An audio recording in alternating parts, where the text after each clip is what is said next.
Ma'am आप mute है। Yes, thank you so much ma'am. माझा आवाज येतोय सगळ्यांना व्यवस्थित स्पष्ट? Yes ma'am.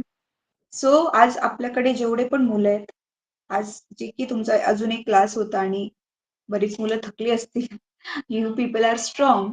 तर मग मी आता तुम्ही जेवढे जण आहात तर एक ऍडव्हान्टेज घेणार आहे त्या सिच्युएशनचा, की आपण सगळ्यांशी वन टू वन आज इंटरॅक्ट करणार आहोत. सगळ्यांशी मी थोडं थोडं आज बोलेन. ठीक आहे, इन्क्लुडिंग विवेक, स्नेहल, अभिषेक, रोशनी, साक्षी, मोक्षदा, उन्नती, सगळ्यांशी. ठीक आहे, चला. तर मुलांनो, आपण रिफ्रॅक्शन काय असतं ते बघितलं होतं गेल्या क्लासमध्ये, की लाईट ज्यावेळी एका मीडियम मधून दुसऱ्या मीडियम मध्ये जाते, ट्रान्सपरंट मीडियम मध्ये, त्यावेळी ती स्वतःचा रस्ता चेंज करते. का बरं चेंज करते, कोणाला आठवतंय? ते तुमच्या पुस्तकामध्ये नाही दिलंय की ती का चेंज करते रस्ता. कोण सांगेल मला, जे मी तुम्हाला एक्सप्लेन केलेलं?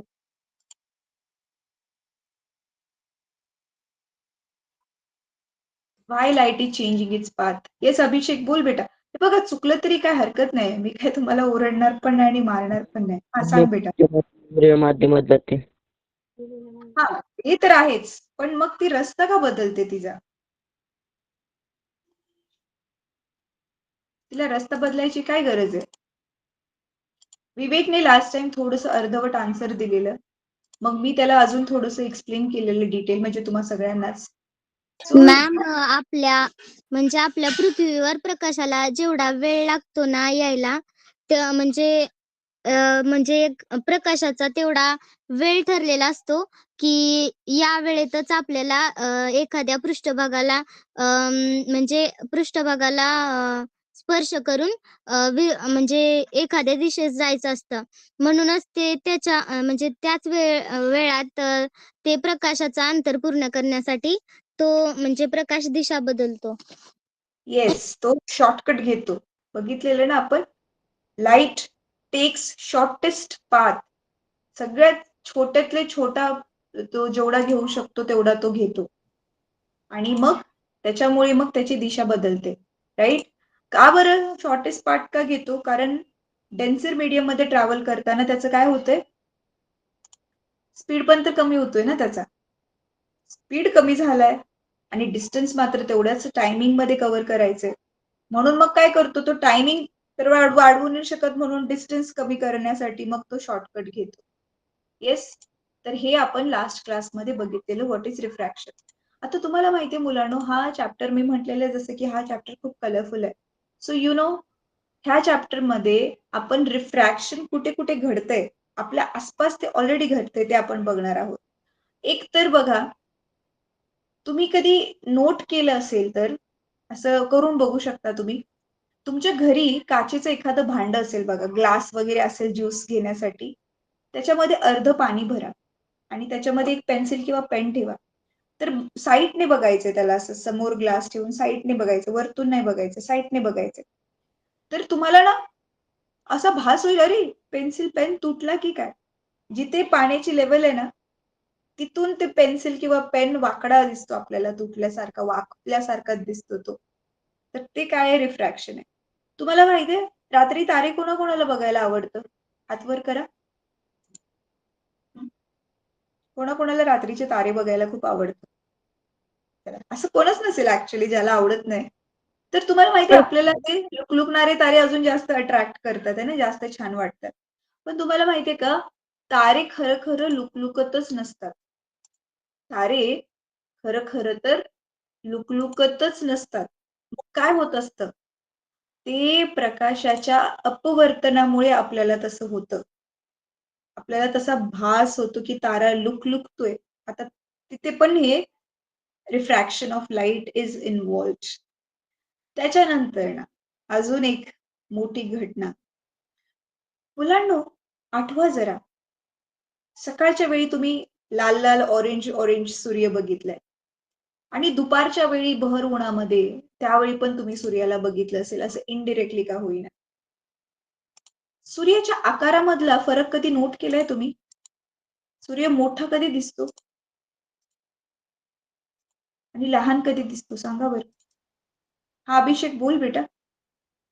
मॅम सकाळी सकाळी तो मोठा दिसतो. येस. आणि दुपारच्या वेळी तो काय दिसतो? लहान दिसतो.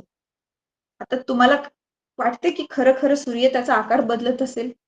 सकाळी मोठा होतो, दिवसाचा येस. तर मग तो सूर्याचा पण जो आपल्याला छोटा मोठा आकार दिसतो ना, that is also because of refraction of light. ते काय सूर्य खरं खरं छोटा मोठा नाही होते, रिफ्रॅक्शन होते म्हणून. त्याच्यानंतर ना अजून एक रिफ्रॅक्शनचं सुंदरसं एक्झाम्पल, म्हणजे आता जे एक्झाम्पल देणार आहे त्याच्यामध्ये रिफ्रॅक्शनच्या व्यतिरिक्त आणखी पण 2-3 प्रोसेसेस आहेत, इन्व्हॉल्व्ड आहेत त्याच्या आतमध्ये. पण रिफ्रॅक्शन सुद्धा आहे. पावसाळ्यामध्ये जो रेनबो बनतो, इंद्रधनुष्य बनतो, त्याच्यामध्ये पण रिफ्रॅक्शन इन्व्हॉल्व्ड आहे.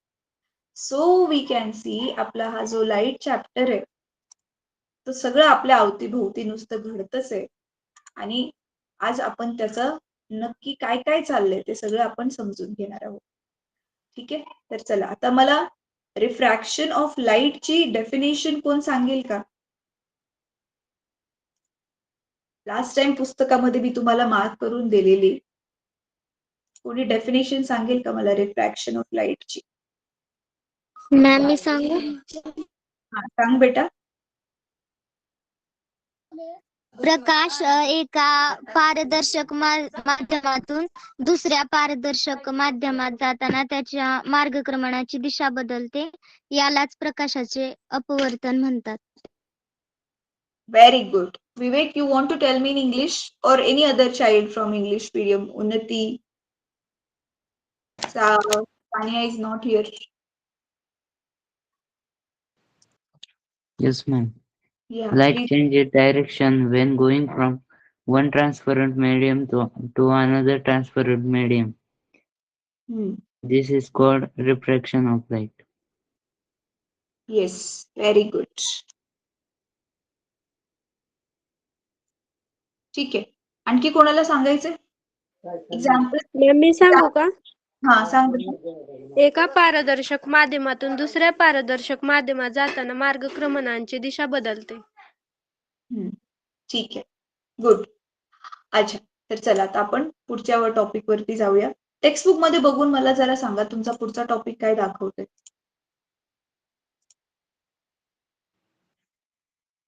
Laws of refraction. हा, लॉज ऑफ रिफ्रॅक्शन. मुलांनो, तुम्ही लॉज ऑफ रिफ्लेक्शन ऑलरेडी केले. गेल्या वर्षी पण आपण त्याला रिवाइज केलेलं होतं आणि गेल्या वर्षी आपण त्याला पहिल्यांदा नीट स्टडी पण केलेलं होतं. सो कोण सांगेल मला लॉज ऑफ रिफ्लेक्शन आधी सांगा, मग आपल्याला त्यालाच कनेक्ट करून रिफ्रॅक्शन पण लक्षात ठेवता येईल. प्रकाशाच्या परावर्तनाचे नियम आपण ऑलरेडी केलेले होते 8वी मध्ये पण आणि 9वी मध्ये पण. आता 10वी मध्ये आपण प्रकाशाच्या अपवर्तनाचे नियम म्हणजे रिफ्रॅक्शनचे नियम बघणार आहोत. So who will tell me laws of reflection first?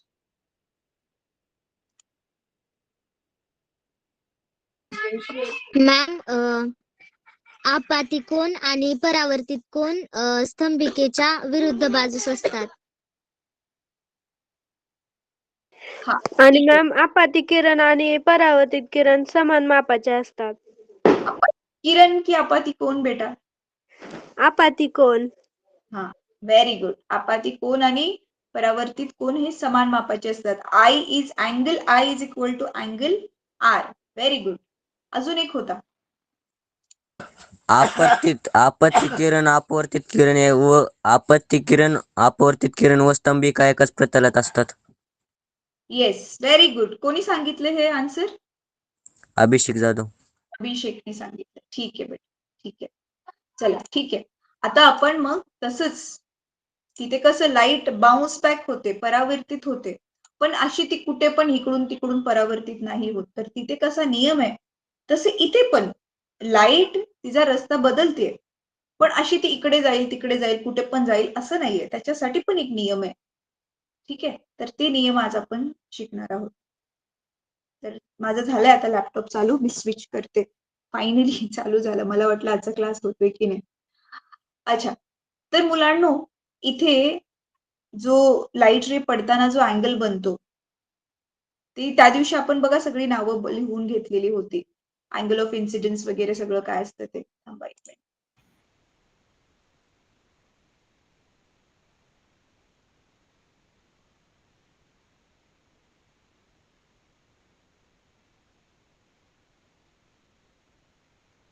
माझा आवाज येतोय?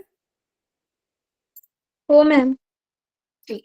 चला फायनली हल्ली लॅपटॉपच्या शिवाय आपण ऑनलाईन क्लास नाही घेऊ शकत. मोबाईलवर स्क्रीन शेअर करणं, लिहिणं व्हेरी डिफिकल्ट. कोरोनामध्ये मी केलं थोडं दिवस, बट डोळे माझे खराब झाले त्याने. पण तिथे स्क्रीन शेअरिंगला मला मुलं मदत करायची. स्क्रीन शेअरिंग मुलंच करायची. पुस्तक वगैरे शेअर करायचं असेल तर. बाकी मी व्हाईट बोर्ड यूज करून त्याच्यावरती लिहायचे. मोबाईलमध्ये पण व्हाईट बोर्ड ओपन होतो.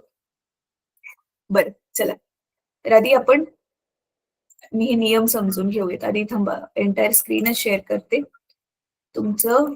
अच्छा, आता ना मला मॅमनी सांगितले की इंग्लिशच बुक शेअर करायचं म्हणून, कारण तुम्हा लोकांना सवय व्हायला पाहिजे इंग्लिशची. ठीक आहे, तर मग तरी पण मराठीवाल्या मुलांना समजायला थोडस अवघड वाटलं तर तुम्ही काय करू शकता, तुमच्या समोर तुमचं मराठी मधलं पुस्तक ओपन करून ठेवा. But I think by the time now you all are adjusted for English, right? If I talk in Yes, English, ma'am. you people will understand, right?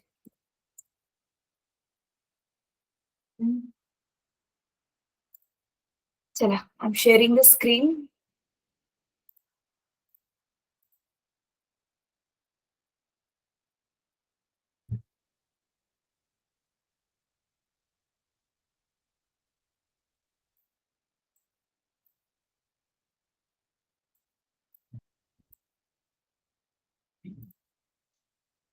Textbook is visible, children?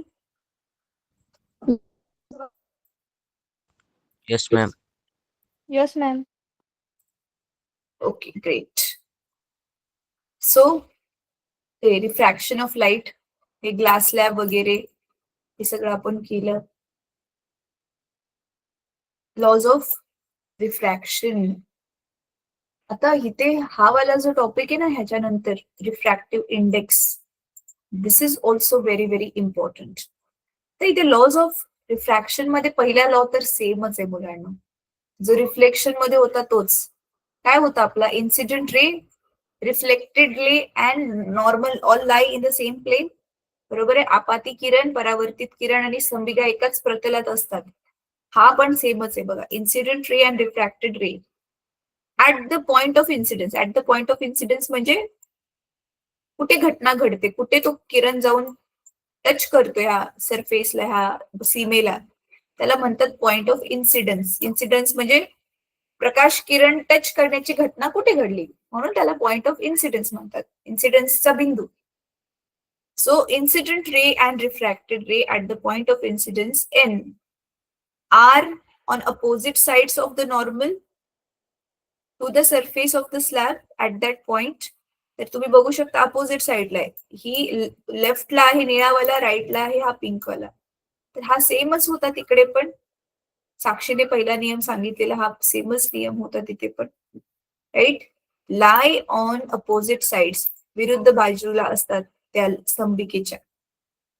आणि परत and 3 incident ray, refracted ray and normal are in the same plane. तर इथे त्यांनी एकत्र केले हे दोन्ही पण पॉइंट्स, की ते एकाच प्रतलामध्ये असतात, एका प्लेन मध्ये असतात. आणि इन्सिडेंट रे आणि रिफ्रॅक्टेड रे हे नॉर्मलच्या अपोजिट साइडला असतात. ठीक आहे, म्हणजे इकडूनच रे पडला आणि ह्या बाजूला असा रिफ्रॅक्ट नाही होत. ठीक आहे. तर second rule, for a given pair of media. Given pair of media म्हणजे दिलेल्या जोडीसाठी. आता इथे कशाची जोडी आहे बघा, इथे बाहेर हवा आहे आणि इथे ग्लास आहे. तर मग ही कशाची जोडी बनली, हवा आणि ग्लासची जोडी बनली. असंच म्हणून for the given pair of media, media is plural form, मीडियमचं ते अनेक वचन आहे. फक्त इथे हवा एक मीडियम असतं तर मीडियम म्हटलं असतं आपण, पण इथे हवा पण आहे ग्लास पण आहे, तर दोन आहेत म्हणून आपण त्याला मीडिया म्हणतो. म्हणजे for a given pair of media, तर इथे ती पेअर कोणती, इथे ती जोडी कोणती, एअर ग्लास. एअर आणि ग्लासची जोडी आहे. म्हणून ह्या एअर आणि ग्लासच्या जोडीसाठी for a given pair of media, here air and glass, ठीक आहे, here air and glass, the ratio of sine i to sine r is constant. Sine i आणि साइन आर चे जे गुणोत्तर आहे ते कॉन्स्टंट असतं, स्थिर असतं, त्याची किंमत कधीच बदलत नाही. Here I is angle of incidence and R is angle of refraction. अच्छा, मला कोण सांगेल ना what is this sine i आणि साइन आर? हे साइन काय असतं मुलांना, कोण सांगेल?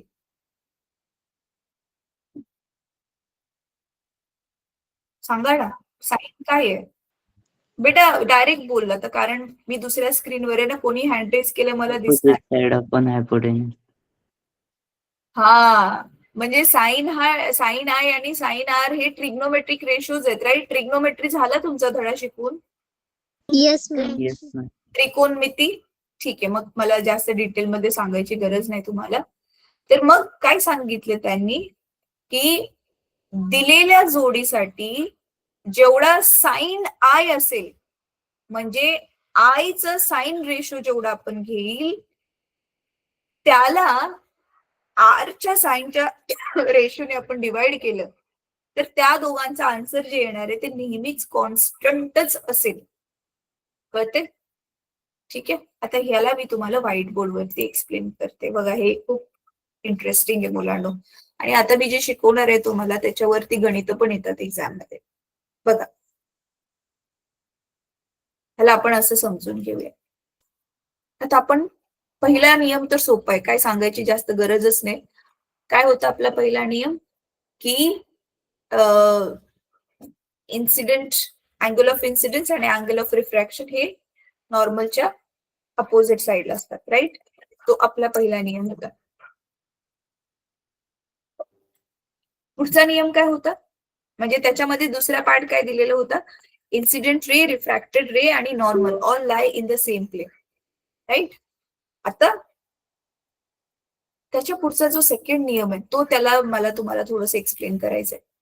बघा, ही आता आपली बाउंड्री आहे, ठीक आहे? ह्या इकडे बाउंड्रीच्या इकडे आहे एअर आणि इकडे समजा आहे ग्लास. आता ही जी बाउंड्री आहे ही एअर आणि वॉटरची पण असू शकते, कळते? पण ह्या जोडीसाठी, ही पहिली जोडी एअर आणि ग्लासची आणि ही दुसरी जोडी आहे एअर आणि वॉटरची, तर ह्या जोडीसाठी बघा, हा आपला नॉर्मल काढला तर समजा हा प्रकाशाचा किरण हा असा इथे पडतोय आणि हा आपला आय बनतोय, तर हा जेवढा पण आय असेल त्याच्या अकॉर्डिंगली इथे आपल्याला आर मिळेल. असं तर नाहीये ना, आता समजा मी ह्याला वाढवला तर हा अचानक असा कुठे पण जाईल, अचानक खूप जास्त वाढला, असं नाहीये. त्याचं जे बदलणं आहे त्या दोघांमध्ये एक साम्यता आहे. म्हणजे काय म्हणायचंय मला नक्की, समजा इथे मी साइन आय घेतला, म्हणजे समजा पहिला अँगल साइन ऑफ 30 डिग्री आहे, मग त्याच्याच अकॉर्डिंगली मला जो आहे साइन ऑफ आर मिळणार आहे. म्हणजे हा अचानक 30 पेक्षा कमी होईल हे माहितीये, पण डायरेक्ट तो 0 नाही होणार, कळते का? म्हणजे जो बदल आहे तो अचानक कसा पण नाही घडणार आहे. त्या बदलामध्ये एक पॅटर्न आहे आणि तो पॅटर्न जो म्हणतोय तेच आपण दोघांचं जर रेशो घेतलं तर प्रत्येक वेळी तो रेशो काय येणार आहे? कॉन्स्टंट येणार आहे. म्हणजे आता सपोज पहिल्यांदा मी ह्याला ज्यावेळी 30 डिग्री घेतलं आणि मग त्यावेळी ज्यावेळी मी साइन 30 अपॉन साइन, आता हे आर किती येईल ते आपल्याला एक्सपेरिमेंट केल्यावरतीच कळेल. आता समजा तो काहीतरी आला कितीतरी अंश, से फॉर एक्झाम्पल 25 डिग्री आला, तर ह्याची जी पण किंमत येईल ना मुलांनो, आता आय डोंट नो ह्याची किंमत किती येईल, पण मला जेवढं माहितीये ना, एअर आणि ग्लास साठी इथे वेगळा अँगल येऊ शकतो, पण ह्या दोघांचं गुणोत्तर नेहमी 1.5 येतं. ग्लाससाठी ग्लासची रिफ्रॅक्टिव्ह इंडेक्सची ती 1.5 असते. सेम वे आता समजा मी हा अँगल आता वाढवला, त्याला मी किती केलं? साइन 45 केलं. अकॉर्डिंगली साइन आर मला काहीतरी मिळेल, पण त्या दोघांचं पण आपण रेशो काढला, गुणोत्तर काढलं, तरी पण त्याचा आन्सर 1.5च येणार आहे. म्हणजे कळते तुम्हाला, आय आपल्या हातात चेंज करणं, पण त्याच्या हिशोबाने जो आर बदलतोय तो अशा प्रकारे बदलतोय की प्रत्येक वेळी आपल्याला आन्सर काय मिळणार आहे? 1.5. कळतंय? Yes ma'am. Yes. ठीक आहे, ठीक आहे. चला तुम्हाला अजून जास्त समजवण्यासाठी फक्त एक अजून एक्झाम्पल घेते. एकच. समजा नीट बघा. समजा तुम्ही आता क्लासमध्ये किती जण आहात? मुलांनो, क्लासमध्ये किती जण आहात आता तुम्ही टोटल? मला, संगीता मॅम आणि प्रेमा मॅमला सोडून बघा आणि सांगा बरं. 8 जणांच मानून चालू सपोज तुम्ही 8 जण आहात क्लासमध्ये. मी काय केलं, तुम्हा 8 जणांना ना प्रत्येकाला ना 2-2 चॉकलेट्स दिले. कळते? 2-2 मी चॉकलेट्स दिले. तुम्ही स्टुडंट्स, नंबर ऑफ स्टुडंट्स किती आहात? स्टुडंट्स 8 आहात आणि म्हणून मी प्रत्येकाला 2-2 चॉकलेट्स दिले. ठीक आहे, तर चॉकलेट्स किंवा टॉफी म्हणूयात आपण. तर 2-2 टॉफी दिल्या. आता समजा स्टुडंट्सची संख्या जी आहे ती 10 झाली, म्हणजे स्टुडंट्स 2 ने वाढले. तर मग मी चॉकलेट्स पण त्याच हिशोबाने वाढवणार ना. अजून एक्स्ट्रा मला आता किती चॉकलेट द्यावे लागतील? 2. आणखी 4 द्यावे लागतील ना. 2 विद्यार्थी वाढलेत, तर प्रत्येकाला मी आधी 2-2 दिले. त्यांना पण मला 2-2च द्यायचे. तर आधी मी तुम्हाला जेवढे पण चॉकलेट्स दिलेले त्याच्यामध्ये आता मला 4 चॉकलेट्स एक्स्ट्रा टाकावे लागतील. म्हणजे मी असं केलंय का की 2 मुलं वाढली म्हणून मी एक्स्ट्रा आता तुम्हाला 100 चॉकलेट दिले. अचानक मी कसा पण बदल नाही घडवला ना. म्हणजे प्रत्येक वेळी ज्यावेळी एक जरी स्टुडंट वाढेल तर मला चॉकलेटची संख्या कितीने प्रत्येक वेळी वाढवायची? 2-2 नेच वाढवायचे. तर हा फॅक्टर कॉन्स्टंट झाला की नाही? तसंच इथे हा 1 फॅक्टर जो आहे ना, 1.5 वाला फॅक्टर हा नेहमी कॉन्स्टंट राहणार आहे. असं नाही की आपण अँगल थोडासा चेंज केला आणि त्याच्यासाठी मग अँगल ऑफ रिफ्रॅक्शन अचानक काही पण एकदम वाढला किंवा कमी झाला, असं नाहीये. ठीक आहे, तर आय होप तुम्हाला हे लॉज ऑफ रिफ्रॅक्शन काय असतात कळले. आता हे जे आपण म्हणतोय ना मुलांना, कॉन्स्टंट 1.5, कॉन्स्टंट 1.5, ह्यालाच, तर ही जी कॉन्स्टंटची व्हॅल्यू आहे ह्यालाच मग शास्त्रज्ञांनी एक नाव दिलं. हा जो 1.5 फॅक्टर आहे तो कशावर डिपेंड आहे माहितीये? आपण कोणकोणते 2 मटेरियल एकमेकांच्या संपर्कामध्ये आणले त्याच्यावरती हा वाला फॅक्टर डिपेंड आहे. कारण ज्या टाईपचे मटेरियल असतील मुलांनो, त्याच हिशोबाने आपल्या प्रकाशाचा किरण काय होणार आहे? वाकणार आहे. आपण अँगल घेतोय म्हणजे तेच बघतोय ना रे, आपल्या स्तंभिकेपासून तो किरण किती वाकलाय, कळते ना? नॉर्मल पासून त्याची किती बेंडिंग झाले, ते बेंडिंगच तर आपण अँगलच्या स्वरूपामध्ये घेतोय की किती अँगलने तो वाकलाय. जसं की आता बघा, इथे समोर सरळ एक माणूस उभा आहे आणि आता तो माणूस जो आहे असा वाकला, समजा त्याच्या पाठीमध्ये दुखते, तर तसा तो वाकला तर हा पण कितीने वाकला तो हा अँगलच घेणार ना, राईट? सेम वे इथे आपला अँगल आधी जो सरळ चाललेला होता तो सरळ जाण्याच्या ऐवजी कितीने वाकला, ते वाकणंच जे आपण कॅल्क्युलेट करतोय ते कशावर आता डिपेंड आहे? एकतर आपण कोणती जोडी घेतलीये, कोणत्या 2 पदार्थांची जोडी घेतलीये आणि ते पदार्थ एकमेकांच्या तुलनेमध्ये किती दाट किंवा विरळ आहेत.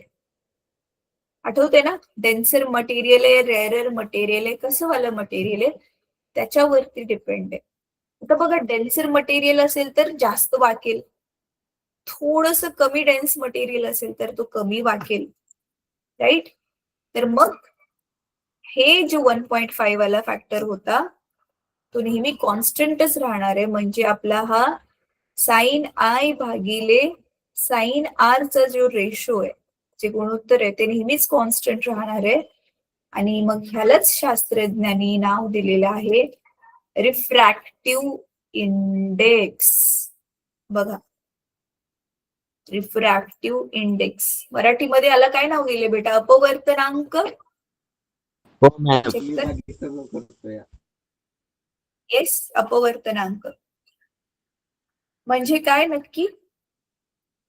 की दिलेली 2 वेगवेगळ्या माध्यमांची जी जोडी आहे त्या जोडीसाठी कोणाचं वाकणं ते फिक्स्ड आहे, ते तेवढ्याच मापाने किंवा तेवढ्याच प्रमाणामध्ये तो वाकणार आहे, तेवढ्याच प्रपोर्शन मध्ये तो वाकणार आहे, ना जास्त ना कमी.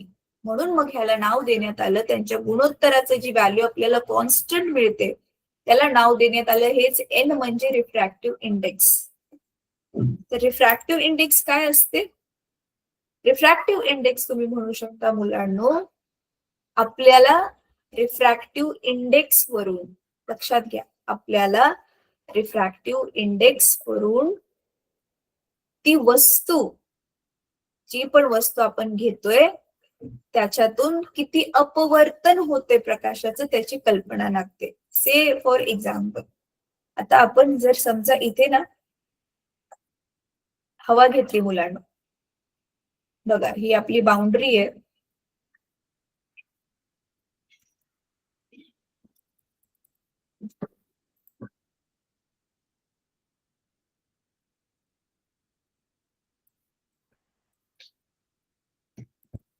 बघा काय करूयात आपण, समजा ही आपली जी हवा आहे, हवेचे पण वेगवेगळे थर असतात मुलांना. तर कधी हवा विरळ होते, कधी दमट होते, कधी कशी होते. तर ही समजा बाउंड्री आहे, इथे पण हवा आहे, इथे पण हवा आहे, मग त्याने काय फरकच नाही पडणार आहे. त्याच्यामुळे तुमचा जो प्रकाशाचा किरण आहे असा जो पडलाय ह्याच्यावर सरळ असा निघून जाईल, त्याला काहीही फरक नाही पडणार. म्हणजे काय होणार आहे? रिफ्रॅक्शन नाही होणार, तो बिलकुल पण वाकणार नाही. का बरं? सेम सेम मीडियम आहे, सेम सेम मटेरियल आहे. तर मग त्याला रस्ता चेंज करायची गरजच नाही. त्याची जेवढी पण स्पीड आहे त्याच्या हिशोबाने मग काय करणार तो मॅक्सिमम, म्हणजे त्याचं जेवढं पण म्हणू शकता की तुम्ही आधी एअर मध्ये जी स्पीड होती ती त्याला न बदलता सेम टू सेम स्पीड ठेवून तो परत पुढच्या मार्ग घेऊ शकतो. तर मग ज्यात त्याची स्पीडच चेंज नाही होते, तर मग त्याला छोटा रस्ता घेण्याची किंवा वेळेवर पोहोचायचंय ह्या सगळ्याची त्याला काय आहे टेन्शनच नाहीये, कारण सेम मीडियम आहे. पण आपल्या दैनंदिन जीवनामध्ये असं नाही होत ना. दैनंदिन जीवनामध्ये की चला दोन्ही पण मीडियम त्याला चांगलेवाले सेम सेम मिळाले म्हणून जे आहे ते त्याला कन्सेप्ट पण चांगली समजली, गणित पण चांगली सोडवायला आली, असं नाही होणार, राईट? तर मग इथे आपण काय करणार आहोत, इथे आपण काय करणार आहोत, एक गणित सोडवून बघूयात मुलांना, की कसं तुम्हाला हे जे कॉन्स्टंट कॉन्स्टंट मी म्हणते, हे जे रिफ्रॅक्टिव्ह इंडेक्स मी जे म्हणते, रिफ्रॅक्टिव्ह इंडेक्स हे काय आहे? एक गुणधर्मच आहे, एक गुणधर्मच आहे, ज्या गुणधर्मावरून आपल्याला कळतं की प्रकाशाचं किती परावर्तन म्हणजे सॉरी अपवर्तन होईल किंवा नाही होणार. ठीक आहे, आता समजा चला हे कॅल्क्युलेशन मुलांना तुम्ही मला करून दाखवणार. ही आपली बाउंड्री आहे, इथे असा हा लंब आहे, इथे एक प्रकाशाचं किरण पडलाय, त्याने इथे जो अँगल बनवलाय सपोज तो 50 डिग्री आहे.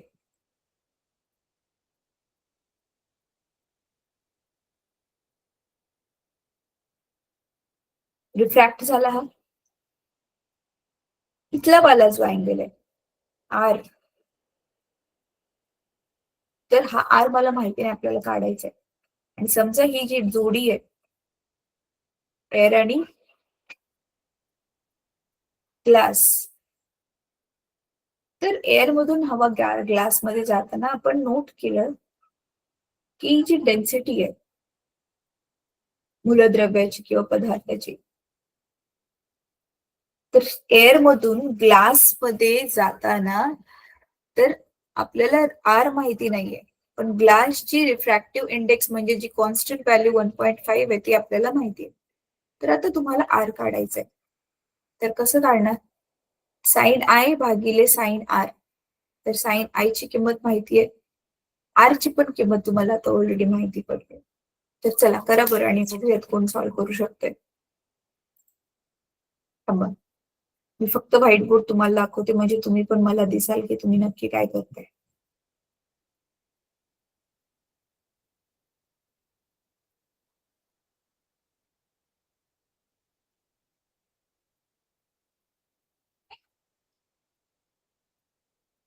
झालं.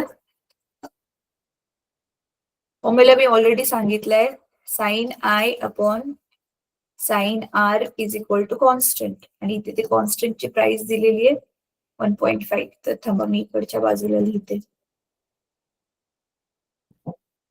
तर sine 30 degree upon sine r हे तर काढायचंय आपल्याला. तर ह्याची व्हॅल्यू किती आहे? 1.5. चला कॅल्क्युलेट करा आणि सांगा मला किती आन्सर आला. फक्त आर काढायचं, बाकी सगळ्या व्हॅल्यूज दिलेल्या आहेत.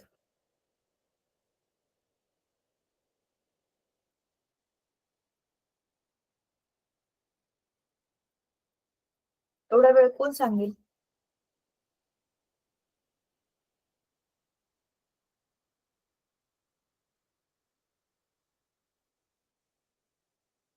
झालं मुलांना? झालंय? अरे एवढं अवघड आहे का? बघा, हे ह्याला इकडे पाठवूया आणि ह्याला इकडे घेऊया आणि बाजूने एक्सचेंज करूया. म्हणजे माझ्याकडे काय येईल? Sine screen 30. दिसत नाही.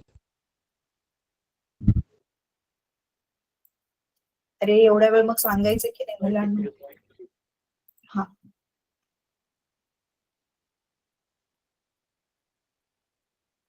हा बघा, दिले मी साइन 30 दिलेलं आहे, 1.5 त्याचे कॉन्स्टंट व्हॅल्यू जी आहे ती पण दिलेली आहे. साइन आर काढायचंय तुम्हाला, काढा.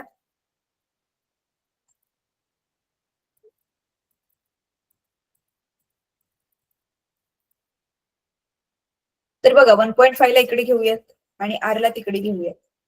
तर sine 30 degree upon 1.5 is equal to sine r. आता साइन आर काढायचं म्हणून परत बाजूला एक्सचेंज करूयात. साइन आर बरोबर, आता साइन 30 किती आहे मुलांना? आठवते हे? साइन 30 डिग्रीची व्हॅल्यू किती आहे? तुम्हाला पुस्तकामध्ये मॅथ्सच्या ह्याचा एक टेबल दिला असेल किंवा आता नसेल दिला तर पुढे जाऊन भेटेल. तर साइन 30 डिग्री इज 1/2 अपॉन 1.5. मग किती आला आन्सर? कशाला कशाने गुणणार?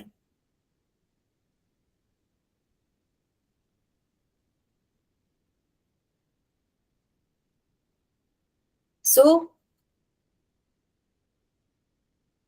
1/1.5 इंटू 2 होणार ना? तर आन्सर किती आलं? 1/3. तर साइन आर ची किंमत आली 1/3. आता ह्याचं पुढे कॅल्क्युलेशन केलं ना मुलांना, तुम्हाला आर ची व्हॅल्यू काहीतरी 30 डिग्री पेक्षा कमीच भेटेल. आता ह्याच्यासाठी मग लॉग टेबल असतो. लॉग टेबल माहितीये कोणाला काय असतं? किंवा ह्याला असंच सोडून द्या. लॉग टेबल माहितीये मुलांना कोणाला काय असतं?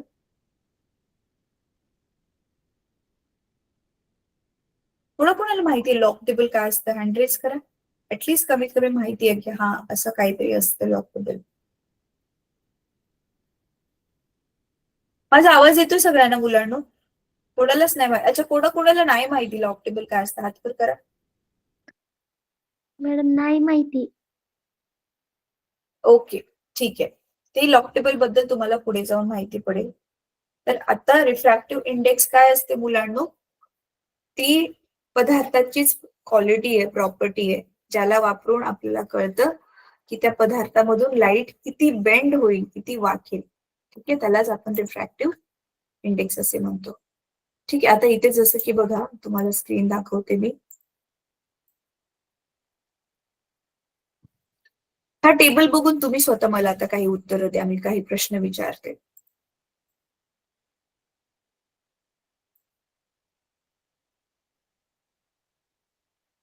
दिसते तुम्हाला? हवेची रिफ्रॅक्टिव्ह इंडेक्स स्पेस एवढीच आहे, बरोबर 1.003.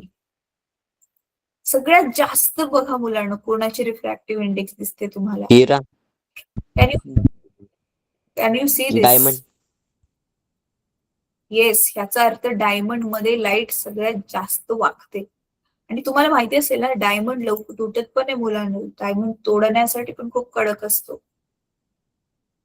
तर जेवढा जास्त चांगल्या क्वालिटीचा डायमंड आहे तेवढं जास्त जे आहे ते तो लाईट मधून त्याचं रिफ्रॅक्शन करेल, म्हणून बघा डायमंड खूप छान चमकतो, कारण त्याचं जे आहे बेंडिंग खूप जास्त होतंय लाईटीचं. कळते? आता रिफ्रॅक्टिव्ह इंडेक्सचा अजून एक फॉर्म्युला आहे.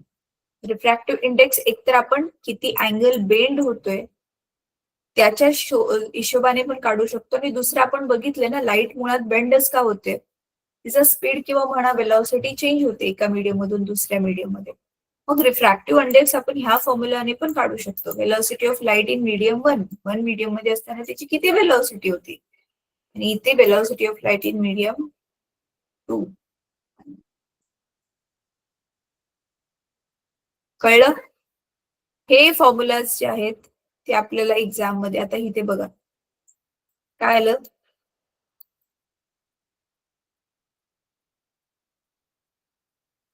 V2 bye V1. हे V1 बाय V2 होतं, कारण हे वेगळं दिसते तुम्हाला N12, आणि इथे उलट का झालं, कारण इथे क्वेश्चनच लेफ्ट हँड साइड उलटी केली. So N2 of 1 is V2 by V1. ठीक आहे. तर आता आपण काय करूया, फक्त एक गणित मुलांना, एक गणित ह्याच्यावर सोडूया, हा वाला फॉर्म्युलावर, म्हणजे तुम्हाला कन्सेप्ट अजून छान कळेल, आणि मग आपण आपला क्लास आजचा वाइंड अप करू. बघा काय दिलेलं आहे, समजा आता तुम्ही कॅल्क्युलेशन करायला मला चला पटकन हेल्प करा, आपल्याकडे 2 मिनिटं आहेत. तर इथे एअर आहे, समजा इथे वॉटर आहे. एअर मध्ये लाईटची स्पीड 3 × 10⁸ मीटर पर सेकंड आहे. वॉटर मध्ये suppose it is 2.2 × 10⁸ metre per second. मग आता तुम्हाला काय काढायचंय, तुम्हाला काढायचंय रिफ्रॅक्टिव्ह इंडेक्स, आणि रिफ्रॅक्टिव्ह इंडेक्सच आता आपण फॉर्म्युला बघितला. काय होता फॉर्म्युला रिफ्रॅक्टिव्ह इंडेक्सचा,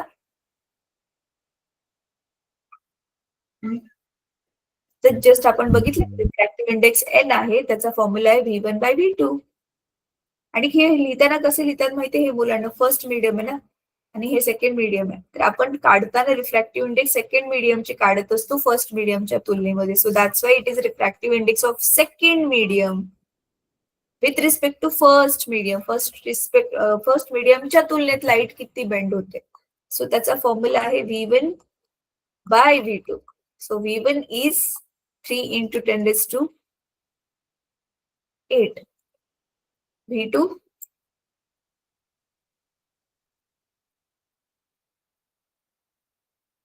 2.2 × 10⁸.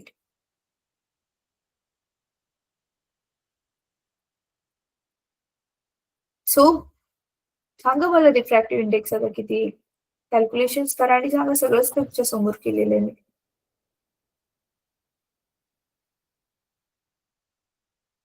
बघा हे 10⁸, 10⁸ तर कट झालं, उरलं काय 3/2.2. तर ज्याला आपण लिहू शकतो 30/22 पॉइंट वरती घालवलं आम्ही.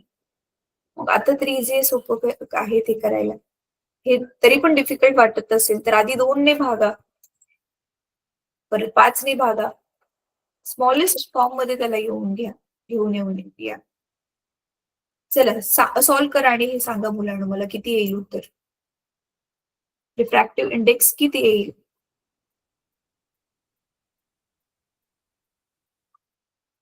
1.36. 1.36 आलं तुझं बेटा. ठीक आहे, मग तर मी आधी 2 ने भागते.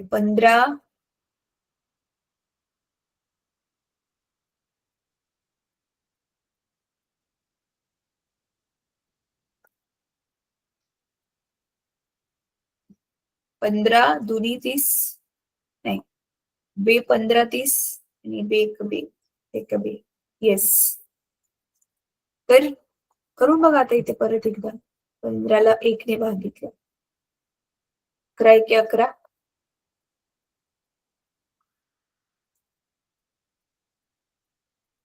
वरतून आलं 0, 11 त्रिक 33,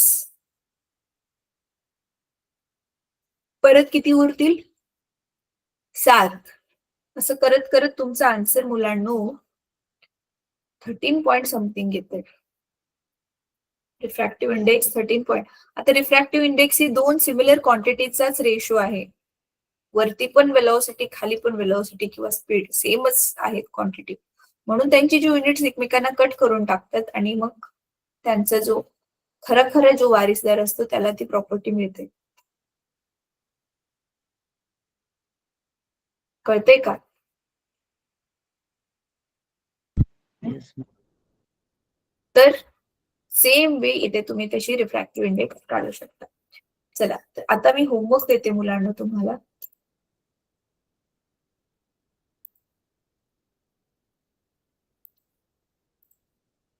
टेक्स्टबुक सगळ्यांनी नोट घ्या स्वतःकडे. आपण ह्या रिफ्रॅक्टिव्ह इंडेक्सवर नेक्स्ट क्लासमध्ये पण आणखी काही क्वेश्चन सॉल्व्ह करूया, मग तुम्हाला कळेलच. दिस इज रिफ्रॅक्टिव्ह इंडेक्स ऑफ जे सेकंड मटेरियल होते त्याच्या तुलनेमध्ये फर्स्ट मटेरियलची आपण रिफ्रॅक्टिव्ह इंडेक्स काढली. तर आता तुम्ही बघू शकता इथे प्रत्येक पदार्थाची किती रिफ्रॅक्टिव्ह इंडेक्स आहेत, जरा तुम्ही ह्याला स्टडी करा. आता होमवर्क हा आहे मुलांना, हे बघा, हे ट्विंकल स्टार्स ट्विंकल का करतात हे आपण बघणार आहोत. होमवर्क आता काय आहे, एक्सरसाइज मधून तुम्हाला होमवर्क देते. हे दिसते, हे सॉल्व्ह केलेलेच क्वेश्चन्स आहेत, पण ह्याला तुम्ही न बघता सॉल्व्ह करा. हे दोन्ही पण क्वेश्चन सॉल्व्ड एक्झाम्पल्स मधले न बघता त्याला ट्राय करा, बघा मग कसं केलं आणि मग सॉल्व्ह करा, मग तसं पण चालेल. आणि हे वाले क्वेश्चन्स मुलांना हे पण दोन्ही पण ट्राय करा होमवर्क साठी. हा चॅप्टर छोटासा आहे, लवकर व्हायला पाहिजे.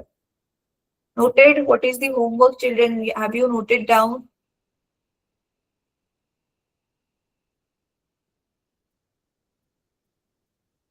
होमवर्क नोट केला तुम्ही? हो मॅम, केला. ठीक आहे, चला, थँक्यू सो मच. आता आपण हा मुलांनो एक सेकंड, हा